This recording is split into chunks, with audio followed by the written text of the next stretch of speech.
اسلامی لشکر آئے گا اور یہودی اس سے بھاگ کر پتھروں کے پیچھے چھپ جائیں گے، اور جب کوئی مسلمان سپاہی کسی پتھر کے پاس سے گزرے گا تو وہ پتھر کہے گا کہ اے مسلمان خدا کے سپاہی میرے پیچھے ایک یہودی کافر چھپا ہوا ہے، اس کو مار۔ بخاری میں یہ ذکر ہے۔ جب رسول کریم صلی اللہ علیہ وسلم نے یہ بات فرمائی تھی، یعنی یہ جو حدیث ہے، اس وقت کسی یہودی کا فلسطین میں نام و نشان بھی نہیں تھا۔ بس اس حدیث سے صاف پتہ لگتا ہے کہ رسول کریم صلی اللہ علیہ وآلہ وسلم پیشگوئی فرماتے ہیں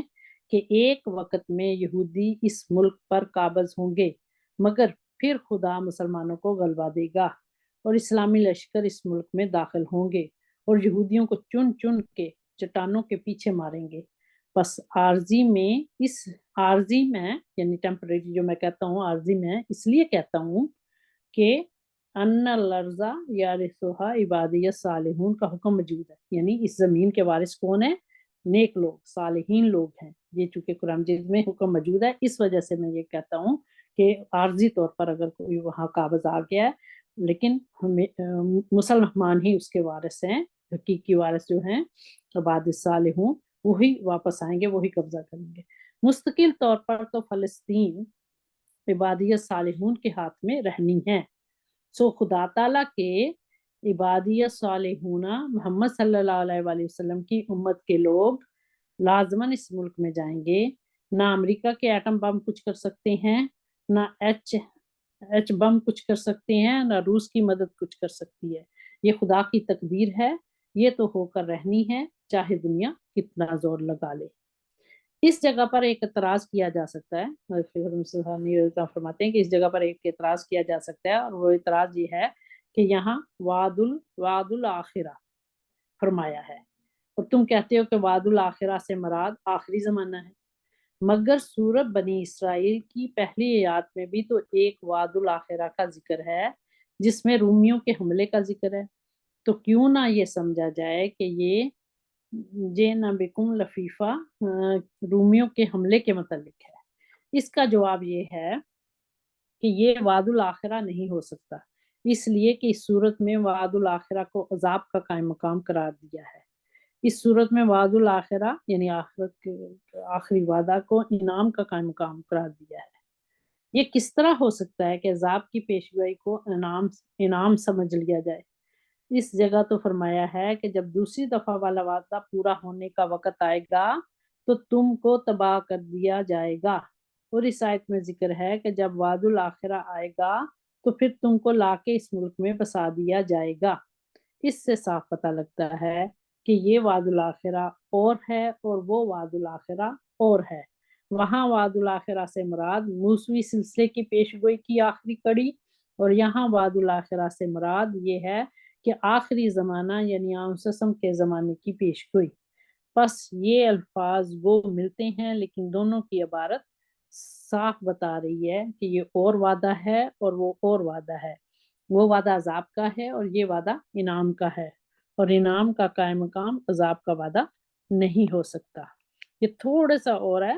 I know that تھوڑا سا ٹائم ہو گیا، لیکن ایک دو تین منٹ اور لگیں گے تو یہ مکمل ہو جائے گا انشاءاللہ۔ اوکے، پھر آگے یہ آیت نمبر 109 اور 10 کی تفسیر میں آپ فرماتے ہیں کہ میری وحی تو توحید پر مشتمل ہے، باقی سب چیزیں اس کے تابع ہیں، بس اگر تم اس آواز کو سن لو تو تم پر فضل ہو جائے گا، اگر اس آواز سے منہ پھیر لو تو اچھی طرح سن لو کہ تمہاری تباہی کے وقت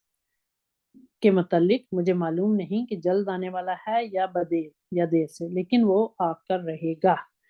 خدا تعالیٰ ظاہر بات کو بھی جانتا ہے اور جو تم چھپاتے ہو اسے بھی جانتا ہے، اور میں نہیں جانتا کہ وہ بات جو اوپر بیان ہوئی ہے شاید تمہارے لیے ایک آزمائش ہے اور اس سے ایک عرصے تک تمہیں فائدہ پہنچانا مد نظر ہے۔ یہاں سے یہ تھوڑا سا میرے پاس نہیں تھا آن لائن یہ پیج، تو یہ میں بک میں سے یہ پڑھ رہی ہوں اس آیت کی تفسیر۔ یہاں پہ فرماتے ہیں کہ اس آیت میں رسول کریم صلی اللہ علیہ وآلہ وسلم کو اللہ تعالیٰ کی طرف سے اپنی امت کے متعلق ایک دعا سکھائی گئی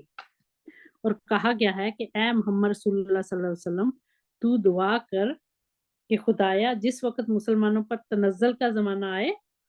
اور یہودی پھر ارض مقدس میں آ جائیں تو گو میری امت کے لوگ اس وقت کمزور ہوں گے، مگر اصل حکومت تو میری ہی ہوگی جو تیری طرف سے قیامت تک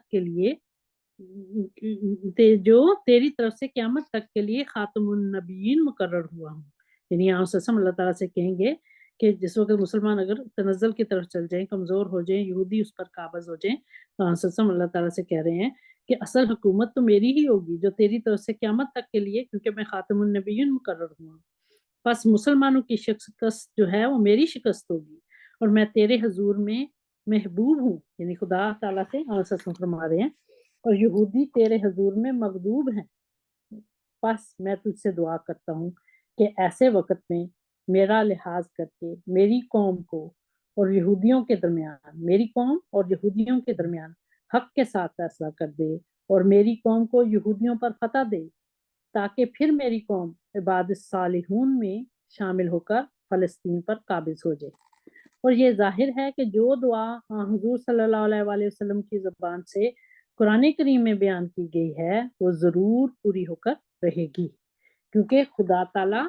تمسخر نہیں کیا کرتا۔ یعنی اگر قرآن مجید میں اللہ تعالیٰ نے کوئی بات کی ہے، وسلم کی یہ دعا بیان کی ہے، تو حضرت خلیفۃ مسیح صلی اللہ علیہ وسلم فرماتے ہیں کہ جو دعا وسلم کی زبان سے قرآن مجید میں بیان کی گئی ہے وہ ضرور پوری ہوگی، کیونکہ اللہ تعالیٰ جو ہے وہ تمسخر نہیں کیا کرتا۔ بس مسلمانوں کو ایک طرف تو اپنی اصلاح کی فکر کرنی چاہیے، کیونکہ قرآن مجید کے ذریعے سے خدا تعالیٰ نے ان کو تنبیہ کر دی ہے، اور دوسری طرف انہیں اپنے انجام سے مایوس نہیں ہونا چاہیے، کیونکہ خدا تعالیٰ نے ان کی دوبارہ کامیابی کے لیے حضور صلی اللہ علیہ وآلہ وسلم کے ذریعے سے دعا کروا دی ہے جو پوری ہو کر رہے گی۔